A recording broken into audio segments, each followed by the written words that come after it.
आवाज़ की दुनिया के दोस्तों, कल जब छोटू के बड़े साले ने उनको समझा के गया कि जिया जी, जिस दिन गुजरे से उस दिन जो दर्द था,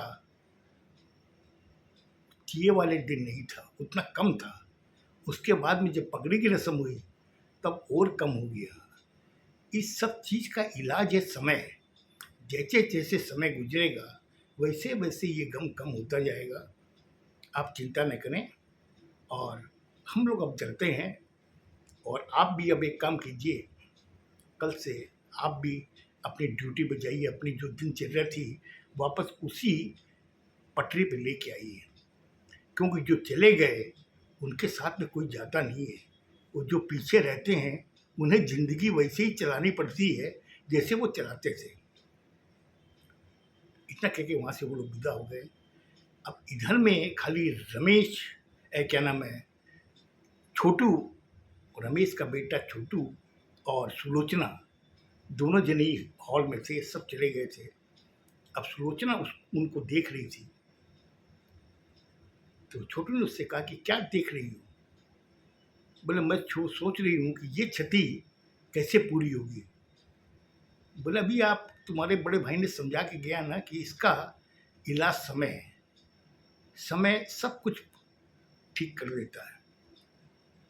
बोला हाँ, उन्होंने जो चीज़ बताई है वो चीज़ मैं भी समझ रही हूँ और मुझे भी ख्याल है कि समय ही सब कुछ ठीक कर देता है। एक काम कीजिए, आप थोड़े बाज़ार जाइए। आज 12 दिन हो गए आप कहीं गए नहीं हैं। थोड़ा बाज़ार जाइए, अपने दोस्तों से मिलिए, उनसे कुछ बातें करेंगे तो आपका दिमाग चेंज होगा। तो छोटू ने कहा कि सुलोचना, तुम भी तो घर में ही हो, तुम भी तो कहीं बाहर नहीं निकली, तो तुम भी चलो मेरे साथ। बोले नहीं, अच्छा नहीं लगता है।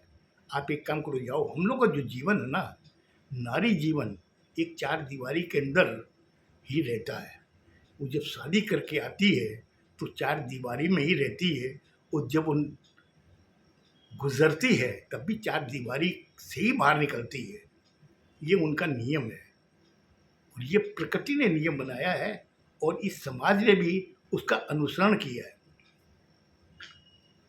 बोले सुलोचना, तुम जो ऐसी ऐसी बातें करती हो, वाकई मेरे दिमाग में ये लगता कि मैंने तुम्हारा पहले ये रूप क्यों नहीं देखा। बोले कैसा रूप? बोले जब मैं बहुत ज़्यादा परेशान था, घर में मम्मी पापा की अस्थि पड़ी हुई थी, मतलब उनकी मरी हुई बॉडी पड़ी हुई थी। उस समय तुम जरा सी भी विचलित नहीं हुई। मैं एकदम विचलित हो गया था कि आखिर अब क्या होगा, क्योंकि मेरे पास में पैसे भी नहीं थे। तुमने अपना संयम नहीं खोया और तुमने कहा कि आप एक काम करो, अपने भाइयों को फ़ोन करो, उनको आप कह दो। मैंने कहा कि मैं तुमसे क्या कहा कि मैं उनको फ़ोन कर चुका हूँ लेकिन कोई आएगा नहीं।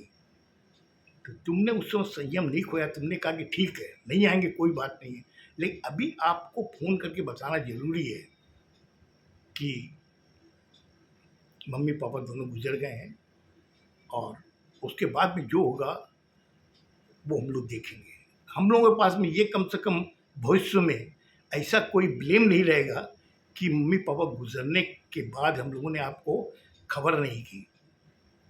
गुजरने के आज 13वां दिन है लेकिन कोई भी नहीं आया।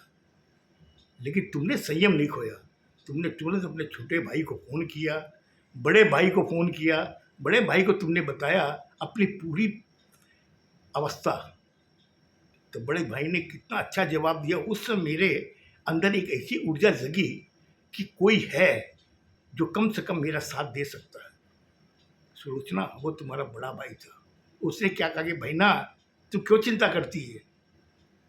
तुम मुझसे रिक्वेस्ट क्यों कर रही है? तुम्हें ऑर्डर करना चाहिए।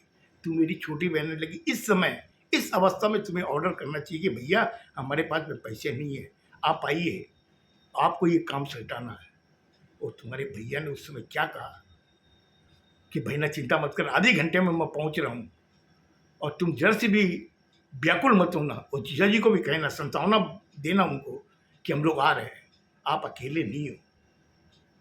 सुलोचना, ये रूप जो मैंने तुम्हारा देखा ना, तो मैं सोच नहीं पाया कि आखिर ये रूप नारी का होता है।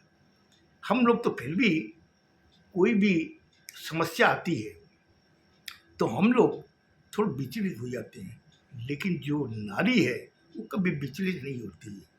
वो अपने पति को भी साहस देती है और खुद तो संयम रखती है। बोले ठीक, आपने बहुत बड़ाई कर ली मेरी, अब छोड़िए, आप एक काम कीजिए, जाइए बाहर घूम के आइए, मैं यहीं पे हूँ, मैं खाना वाना बनाती हूँ, आके आप खाना खा लीजिएगा।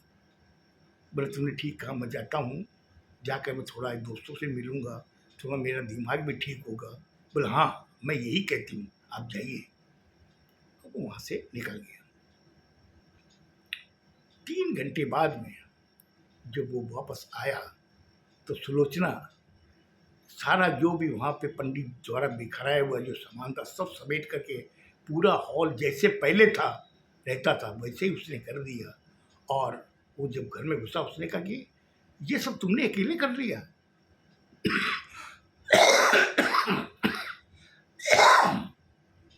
तो सुलोचना ने कहा और कौन करने वाला था, घर में तो मैं अकेली हूँ और मुझे ही करना पड़ेगा, तो मैंने कर लिया। अभी अपना घर है, हमें तो इसकी साफ सफाई रखनी पड़ेगी।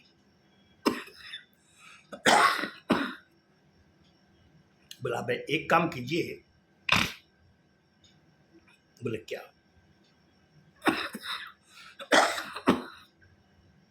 मम्मी पापा की फोटो बड़ी बना करके ये हॉल की जो दक्षिण साइड की जो दीवार है वहां पे आप लगाइएगा इनको, ताकि हम हर समय इनको देख सकेंगे। बोले ठीक है, मैं बनवा के रखता हूँ। मगर एक चीज बता सुलोचना, दक्षिण दिशा में क्यों? बोले अपने बुजुर्ग जब गुजरते हैं तो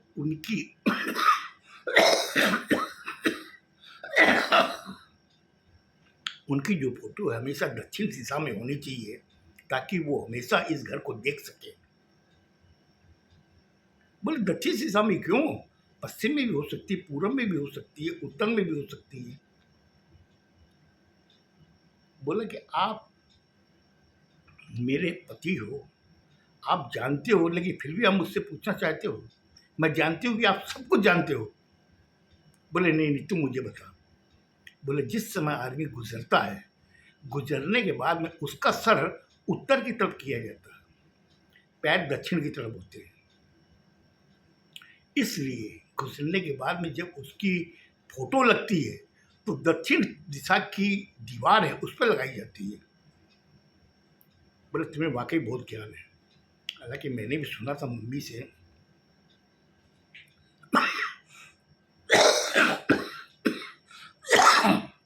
तुमने जो बताया, मम्मी ने बताया था मुझे कि अपने पितर जो होते हैं उनकी फोटो दक्षिण की दिशा में होनी चाहिए, और तुमने सही बताया। मुझे लगता है आज मैंने आपका ज़्यादा टाइम ले लिया। अब कल बताऊंगा कि उस समय जब दक्षिण दिशा में फोटो लगा रहा था तो उस समय इसका क्या चमत्कार हुआ, सुनिएगा। खुश रहो, स्वस्थ रहो, धन्यवाद।